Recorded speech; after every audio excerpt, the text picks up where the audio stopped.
The ingredients we need is milk, Oreo crumbles, sugar, ice cream and more Oreo crumbles. First let's pour the milk on, guys. We have to pour the whole milk on. Now after that we should put the Oreo crumbles. Now time to put the sugar.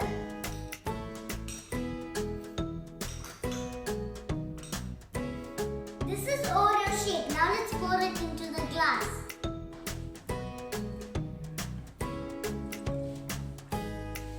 Now time to put the ice cream on. Now time to give it to test it out. Let's put the Oreo crumbles on now. And my yummy Oreo shake is done. This is my yummy Oreo shake. Now let's try to